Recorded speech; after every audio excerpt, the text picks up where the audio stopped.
All right, welcome everybody to this Empower Financing and Border Pass webinar. We're going to be discussing today all facets about getting your study permit to pursue a master's degree in Canada. So without further ado, I'd like to introduce our panelists. I am Sasha Ramani from Empower Financing. We are joined by Max and Cedric from Border Pass.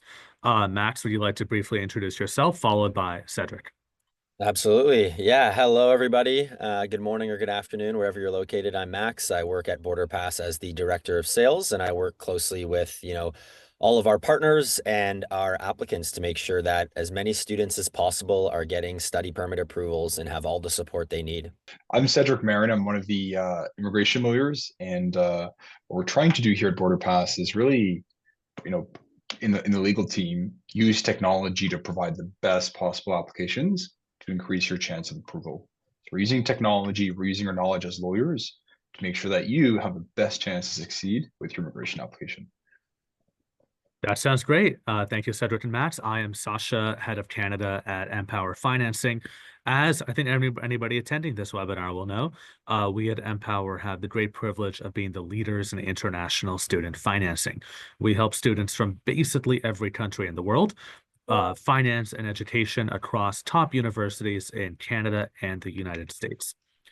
Today, we're specifically going to be talking about the study permit process. I will ask our friends at Border Pass a couple of frequently asked questions about the study permit process, and then give them the opportunity to demo their platform for all of you as well. So firstly, for Max or Cedric, I'll let you folks decide who specifically the question goes to. So firstly, Max and or Cedric, what is the difference between a visa and a study permit? A great question. So if you're trying to come to Canada, you either need to have a visa or be exempt from a visa. And the visa just lets you come to Canada, come all the way to the border, and then you try to seek entry into Canada. The final decision is always made when you enter Canada. But a visitor visa just allows you to come to Canada if you require a visa and enter as a visitor. You can't work, you can't study, you're there to visit family, you might do some tourism things. If you want to study, you need to have a study permit or be exempt from needing a study permit. So, Sasha, if someone is really coming to Canada to do like a 1 or 2 year program at a school, they're going to need a study permit. They're going to need authorization from the Immigration Department, which is called Immigration, Refugees, and Citizenship Canada. In short, we call that IRCC. They need authorization from IRCC before they undertake studies inside Canada. So a lot of our individuals that are outside Canada are going to apply for the study permit. And if they are successful, they're going to be issued a visitor visa to come to the border, seek entry to Canada, and then with the study permit, they get an authorization to study. It might seem a little bit complex, but the visitor visa is just entry to Canada visit, and the study permit is really the authorization that allows you to study inside Canada. And there's a few scenarios. I don't think we have anyone here on the call today, but short-term studies or exchange students might be exempt from study permits, but almost everyone needs a study permit if they're going to be studying inside Canada. Understood. So keep in mind that everybody on this webinar would require a study permit to study in Canada. What are the Right. eligibility criteria for obtaining a study permit? Yeah, so it really starts by making sure that you have a letter of acceptance into a school inside Canada. That is really the first requirement. And then the school is going to give you a letter of acceptance and give you a provincial attestation letter. What's super important, Sasha, and the reason for like 80 to 90% of the refusals is funds. And I'm not just saying this because it's an Empower webinar or we're talking about money today, but it really is the number one reason for refusals is funds. Not enough funds, not enough source of funds, unclear documentation, insufficient funds, not available funds, right? So money that you might have in a business that's not necessarily available for your studies. Huge issue. But really, what we're looking for to apply for the study permit, yeah, there's some forms and stuff you have to fill out, but those are really going to be the three key documents. And the last thing you need to do is show that you're coming to Canada. It makes sense, Sasha, right? So you had a bachelor degree, now you're coming for a master's program. You worked for a year or two, and you want to go back to your country with this master's program. The whole thing needs to make sense to convince the officer that yeah, you're actually coming to study inside Canada. Thanks, Cedric. So you mentioned that funding was one of the biggest reasons or lack of funding is the biggest reason for declines. What are some best Yeah. practices for presenting proof of financial support in a study permit application? Yeah, that's a fantastic question, Sasha. The proof of funds is divided into two parts. Do you have $20,635 for the cost of living? If so, do you have enough money to pay for the first year tuition? The last requirement is also the probability of future funding, right? So, in other words, do you have enough money to come to Canada today, pay your tuition, pay your rent, buy food, and then next year, are you going to have enough money as well? Those are really the biggest concern.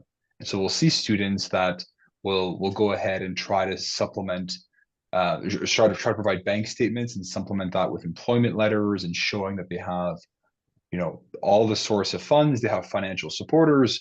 But we're also going to find students that have a loan, right, from a school, from MPOWER, that really shows that the money will be issued directly to the school.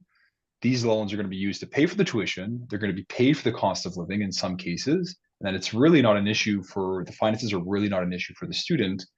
Why? Because they have an Empower loan.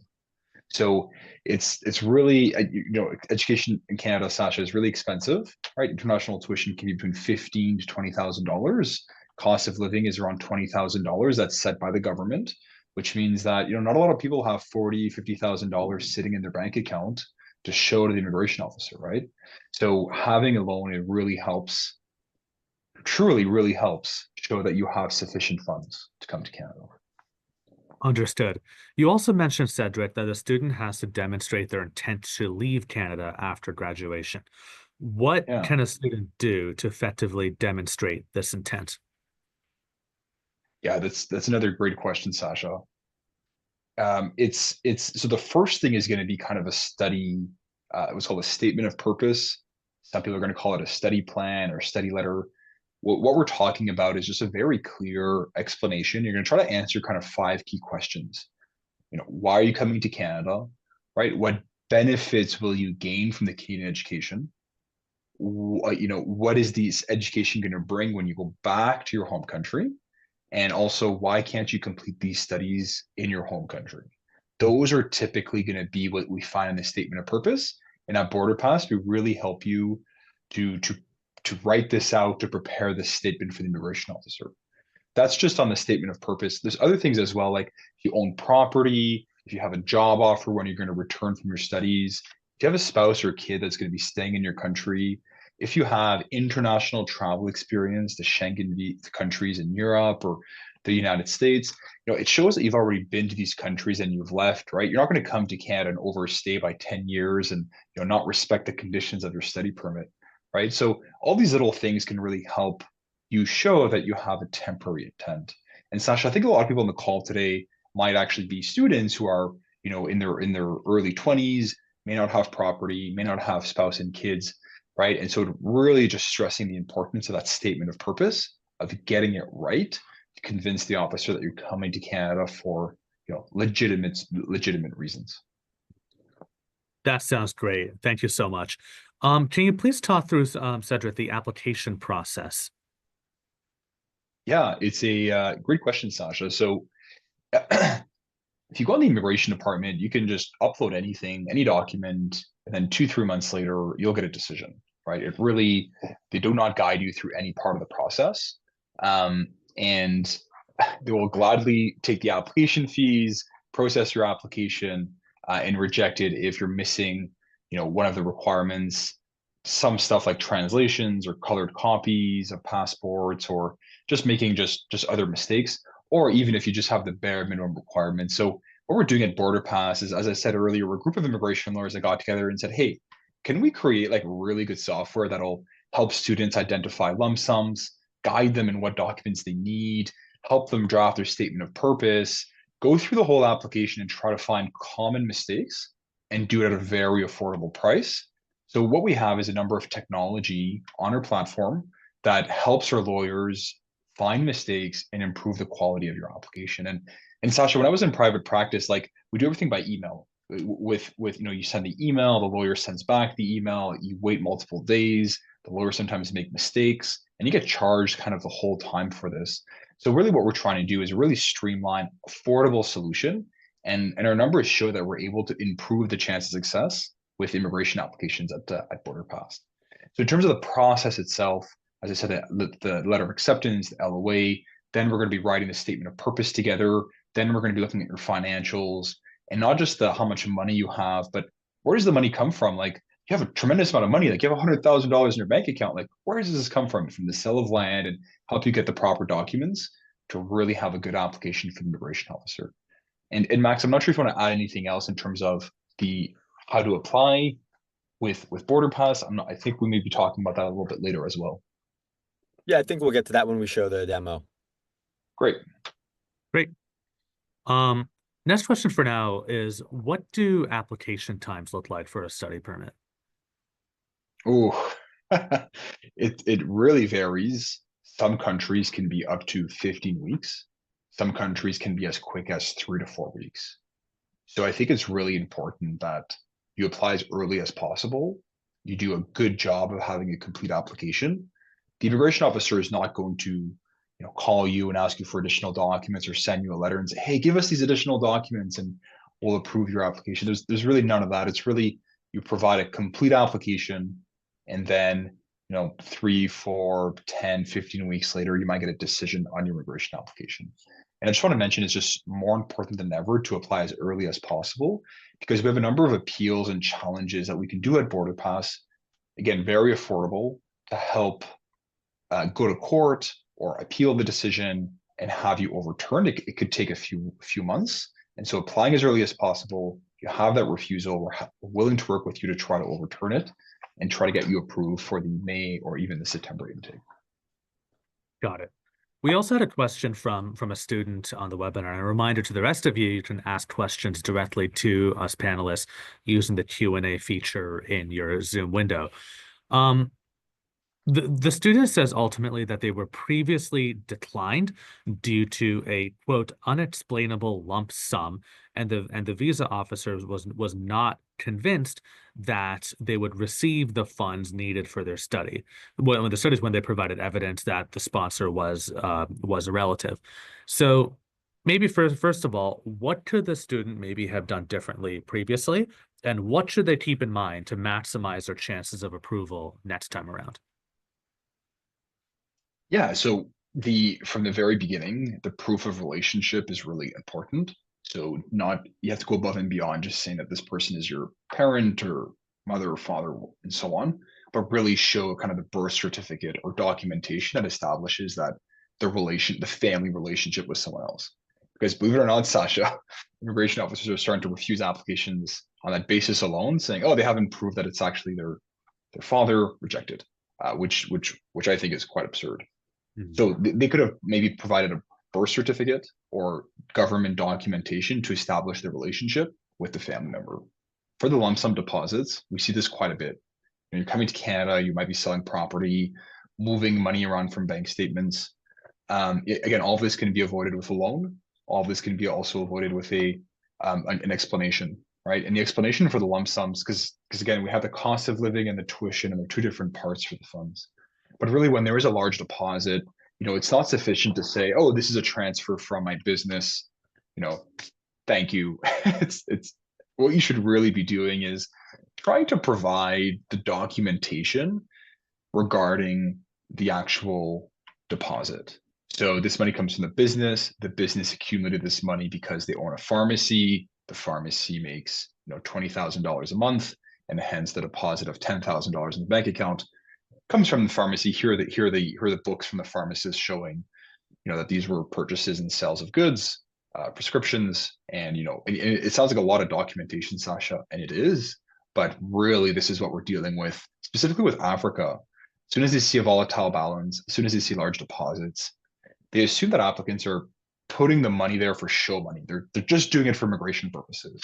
So ways to prevent it, again, clear documentation on where the money comes from, the amount of money that is coming in, and really showing the documentation for it. Because increasingly, we're going to see people saying, this is a transfer from my aunt, coming from her business, for my studies. the officers rejected, saying it's not a reasonable, lack of sufficient details. But we can challenge these decisions, and we've challenged quite a few in federal court. So let's go through challenging in a moment. But firstly, what would you recommend that the student does successfully for a second application to make sure that they have the optimal chances of success? Yeah, so definitely explain in detail the lump sum, and provide the supporting documents from this large deposit. Preferably, these are government issued documents like taxes or whatnot that clearly shows the income of the source of the funds if you sell property and whatnot. So clear documentation on the source of funds, or as I mentioned as well, get a loan to overcome any issues with the source of funds. Understood. Okay, thank you. Um, are students allowed to work on a study permit, and then and please go over some of the limits on hours and so on. Yeah, absolutely. So we have in Canada, you can work on and off campus, and most individuals who are attending a full-time program can work off campus for 24 hours per week, which is great. In the States, it's not necessarily the same rules. During scheduled breaks, so during the summer or other scheduled breaks, you can work full-time. You can work unlimited hours if you want. After graduating as well, it depends right now on the college or university program. It depends on a few other things, but most bachelor degrees, master programs, and PhDs will actually have a work authorization after their study permit as well, which allows them to work, 1, 2, or 3 years. So those are the kind of the general rules for students and when they can work with the study permit and work after the study permit. Understood. Thank you. How does a student apply for an extension of a study permit if they want to stay for longer? Yeah, so great question. So you always have to meet those basic requirements: letter of acceptance, provincial attestation letter, and proof of funds, and temporary intent.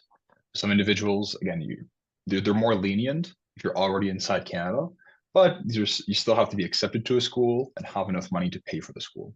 Right. So if you're already inside Canada with a study permit, you can, and you're extending it at the same school, same level of study, you're not going to need that PAL, but you can submit an application, and Border Pass is here to help to get the study permit extension for you. But it's definitely possible to do, 2 1-year programs, to do one program and then change schools and do a higher level program. There's various rules, but yeah, you can definitely do it. Understood. Thank you. And let's talk, I think my final question for now is, what are some of the most common reasons for rejections, and how can a student avoid them? Yeah. Again, I might sound a little bit like a broken record, but I just can't emphasize this enough. Funds, right? Sufficient and available. You have the amount of money, you can take out that money tomorrow to pay for your tuition. Super, super important. I won't dwell on that too long. The second reason is going to be that temporary intent. People who are mature students, gap in studies, have like a master's degree, now they're applying for a 1-year certificate or a lower education. These are common reasons for refusals, but you can mitigate them by having a really solid statement of purpose, right? Yes, I have a bachelor's in finance in Singapore, and yes, I'm coming to Canada to do, 2-year diploma in artificial intelligence, but this 2-year diploma is really the future that my company needs. Here's a letter, here's the reports, here's why I think this is important to my career, right? So you can really overcome some of these common reasons for refusal. The fourth reason for refusal, I'm starting to lose track here. The third reason for refusal would be just an incomplete application. So not knowing what forms you have to provide, not providing a PAL when you had to provide a PAL, translation of documents, just not meeting the minimum requirements for the application to go into processing can also lead to a refusal. And I said this again, Sasha, it sounds completely absurd, but really showing the lineage or relationship between family members, because the Canadian government's getting very strict in terms of making sure that your family members are really family members. And we see that in a lot of cases as well. Got it. Okay. What can a student do if they were declined? What recourse might they have?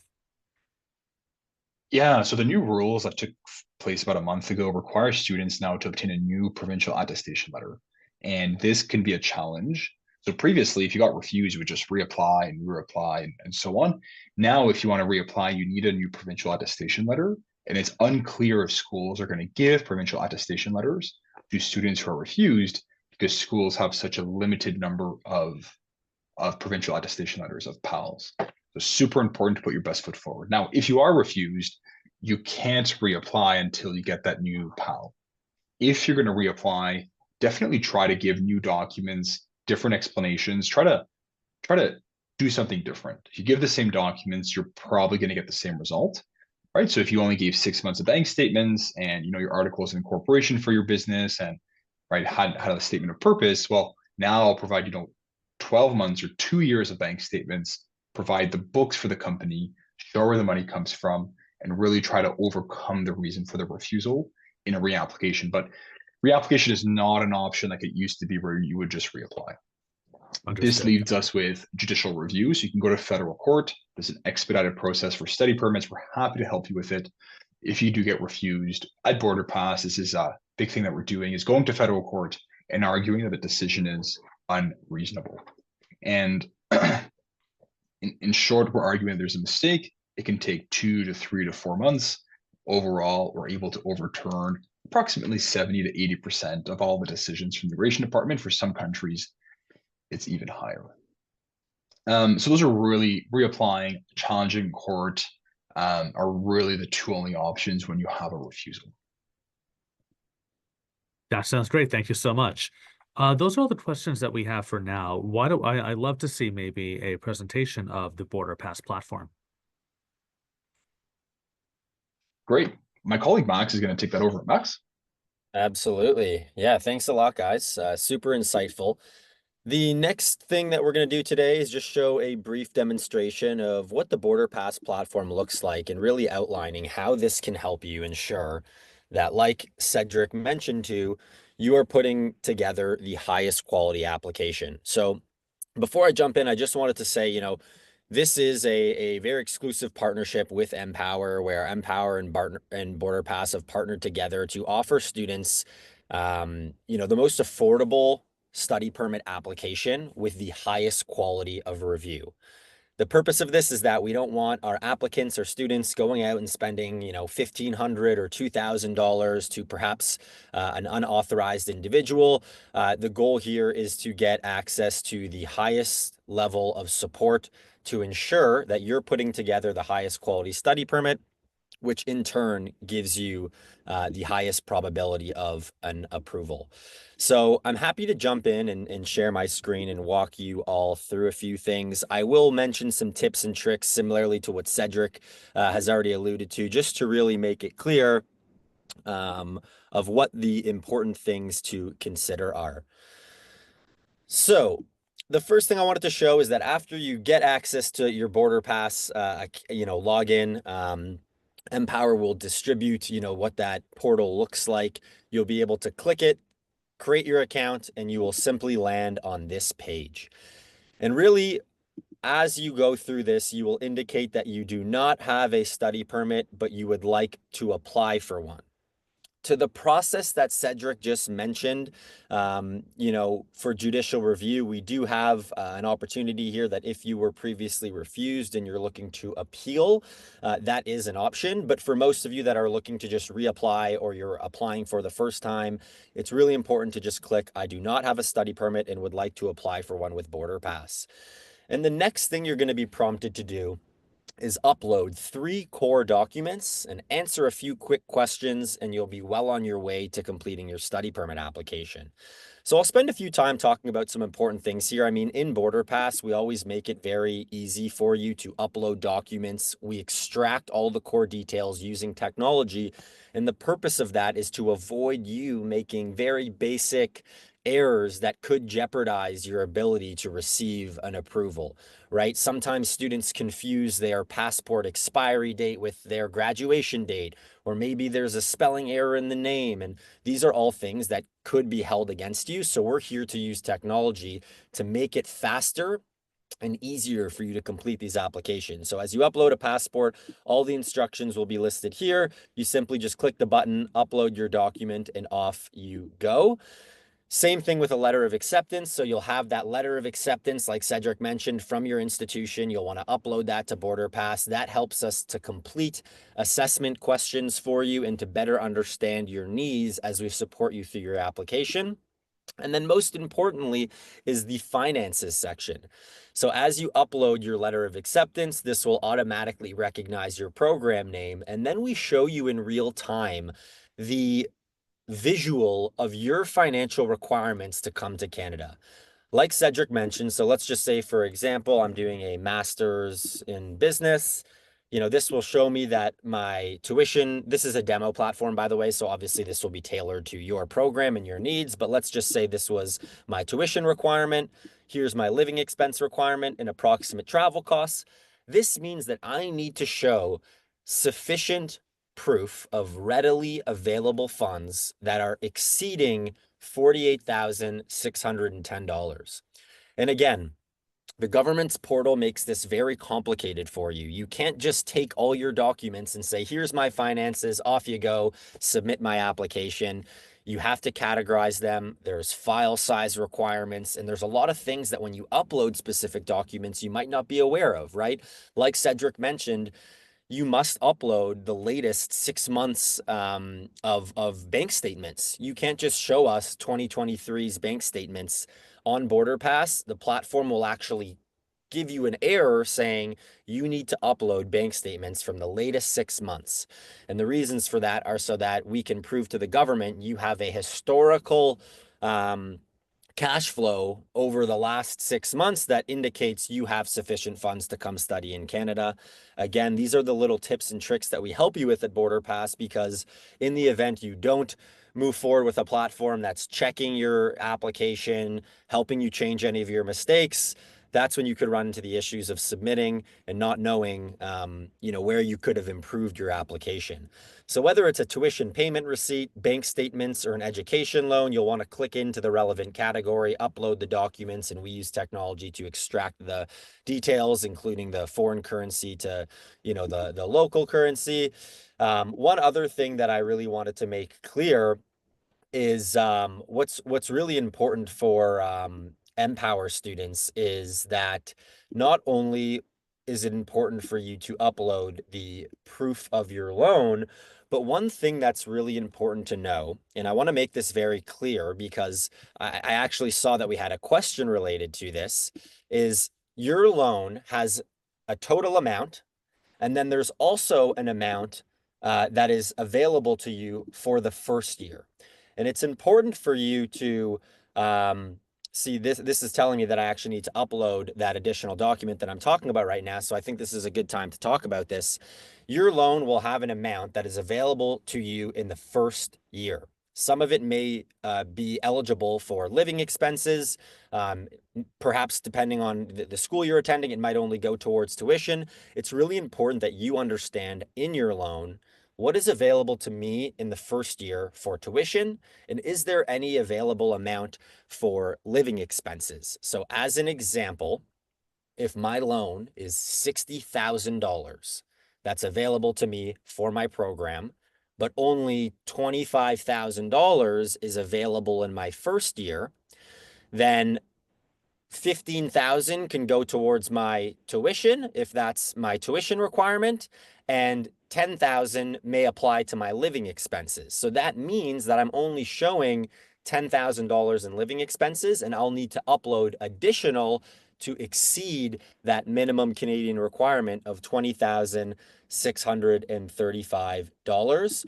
So here we're requesting that you upload, your loan approval and a sample of the education, letter and loan. For the purpose of the demo, I'm just going to skip through it to show you that because I've uploaded my loan, I've met these requirements based on, living expenses and tuition, I would be eligible to proceed, but we always recommend students to upload as much proof of finances as possible. So if you have bank statements from yourself or from someone who is supporting you, you'll want to click into the bank statement section, indicate who the owner is, and you'll want to make sure that you're uploading the most recent 6 months.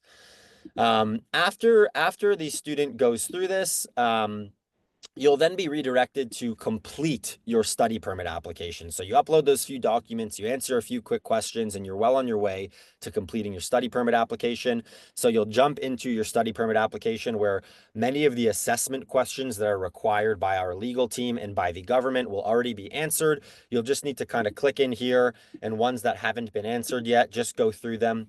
We make it very simple for you to answer questions, usually just using, drop downs and things like that, or multiple choice. So we make it very easy for you to kind of skip through. And after you go through all of the questions indicating if you've had any prior refusals, indicating where your family members are living, you will have the ability to review all of these questions so that you can make any changes if needed. And then after that, essentially, as you see here, this will be completed. And the only thing you need to do next is complete your statement of purpose and finish the document upload. So as Cedric mentioned, the statement of purpose is a major component of completing a study permit application. We break this down for you. We ask you bite-sized questions that you can respond to, and we use technology to then craft your own original statement of purpose for you that you can review and confirm. So as an example, this question says, outline your step-by-step career plan upon completing your program and returning home. So this is an example of what that question would look like. We teach you how you can respond and give you examples, but these must be original. You actually need to give detail and depth here. You can't just write study, right? Like this will tell you you're not meeting the character requirements. Asking you questions like, what are some dream companies you'd want to work at? What's your ultimate career goal? So these are just a few ways that we help guide you through the statement of purpose. And then ultimately, once you complete that, Border Pass will generate a draft for you. So what you'll do while that draft is being generated is you'll want to go over to your document vault and actually just continue to upload documents that you haven't uploaded already. So things like additional proof of funds, in the earlier stage, you would have already uploaded your passport and LOA. For the purpose of the demo, I've just shown you a different view here where we'll show you what documents are required and what are not. You'll want to make sure that every document that's required shows complete. Things like government forms as well. These are very important because a lot of students struggle on this as they're not sure how to answer government forms, how to upload them, what's required. We give you all the tips and tricks. We show you videos of how you can download them. You're able to just simply click into the Border Pass government forms, including the use of representation. So this is where you acknowledge that Border Pass will be representing you legally. We will be filing your study permit application for you. And then ultimately, after you complete all of the document uploads that are required, including uploading your PAL, you will be actually eligible to submit your study permit application. The only thing you'd have to do is, again, I've uploaded my documents. Let's just say now I want to review and confirm my statement of purpose that Border Pass has drafted for me. So I'd be able to click in here, make any changes, approve of it. And then essentially what happens after that is over here, this button that says submit for review will unlock because now you've completed all the steps that are required to put together the highest quality application. And similarly to this little button, you'll be able to click submit for review and off you go. Border Pass will keep you notified every step of the way along the journey of your application being processed. So our legal team will review your application. If there's any updates they suggest to enhance your application, they will come back to you. However, if everything is in order, that will be submitted same day. And all the way through your Canadian journey, we'll be able to guide you by giving you, notifications and important dates so that when your study permit is set to expire, you'll be notified. That way, you know what the next step is in your Canadian journey. So it's important to know that MPOWER is not only giving you access to this tool for your study permit application, but this will also enable you to support your future immigration applications, whether you're looking to work in Canada, have family come visit you, perhaps you are exploring becoming a permanent resident. These are all applications that Border Pass can help you with. And always, there is a chat bot at the bottom here. So if you have any questions, pop it open, ask away. Our team is here to help you and guide you through the process.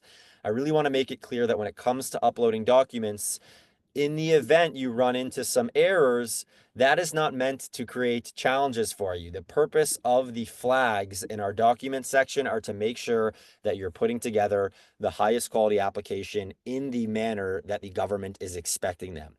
So that's all I wanted to share today. I did see some questions come through in the chat. So maybe it's a good time to go through some of those.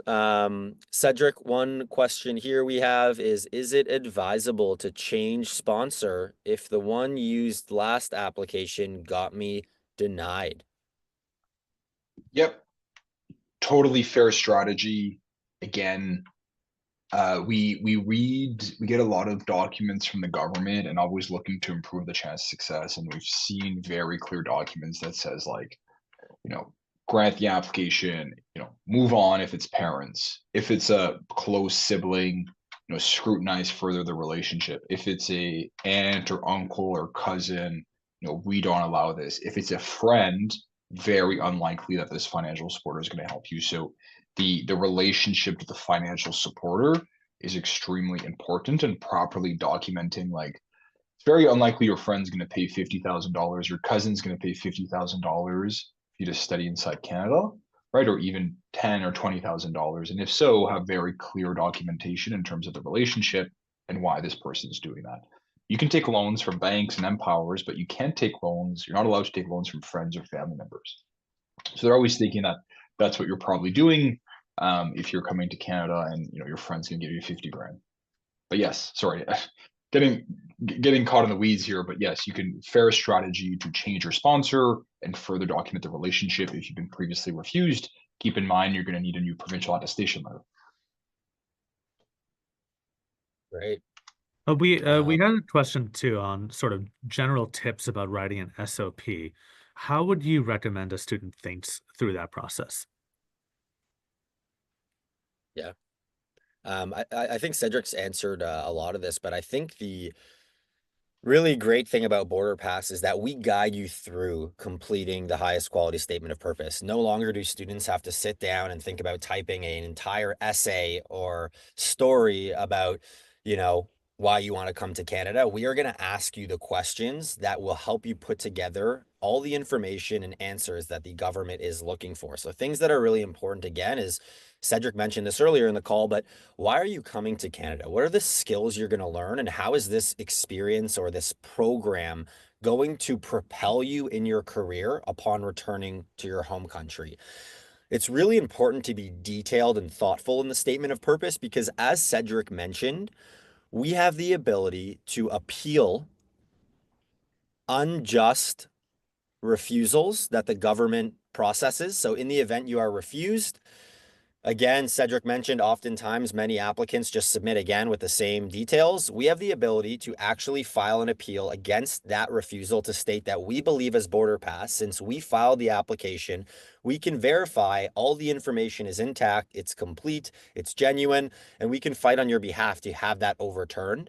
It does take a couple of months. You're able to reapply at the same time. But the reason I'm adding this is because the more detailed you are in your statement of purpose, the more we can use that as grounds for our appeal process in the event you are refused, to clearly highlight why the purpose of this study is important to you. Cedric, I don't know if you have anything else to add, but those were some of the key things that come to mind. Yeah, we're keep in mind immigration officers have, a few minutes, no exaggeration. I think it's 6 or 7 minutes, depending on the visa office, to process your study permit. So don't write a 17-page explanation. Write a very concise 2-3 page.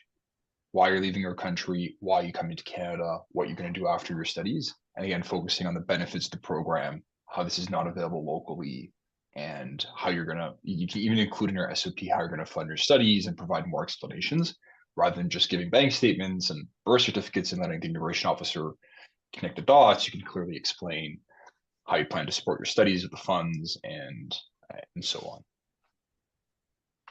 Well, we're nearly at our time barrier for today. Cedric and Max, would you like to offer any final words of advice to our students?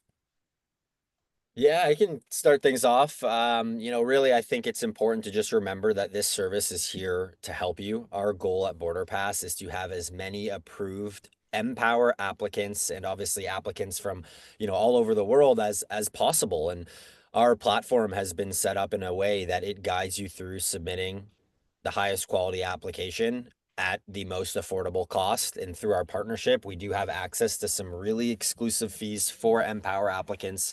There's some exciting announcements to come on that as well. So definitely make sure to sign up, get started on the process. As Cedric mentioned, it can take time in terms of the processing time. So we want to make sure that we make the process for you of completing your application to be as quick as possible. That way we can submit it on your behalf and get you in Canada on time for your new academic journey. So definitely reach out if you have any questions. We do have a support chat. We have an email as well, which is just hello@borderpass.ai. Perhaps I will drop that in the chat. And that's all from me, folks. Yeah, you thank you so much for joining us. I really hope you learned, there's two or three key takeaways is that first, you only have really one chance to provide a complete application and to maximize the chance of success. The second thing is don't just provide the minimum documents, don't just provide 4 months of bank statements and wait a few weeks or even months for the approval. Really try to explain the application and provide your best foot forward. And the third thing is definitely start as early as possible to prepare the documents to submit your application. A lot of moving parts to coming to Canada, but we're here to help to make it easier. So thank you so much for joining us, and we look forward to working with you in the legal team. Thank you so much, Max and Cedric, and thank you to all of our students who attended the webinar as well. Wishing you all success in your study permit applications and your educational journeys.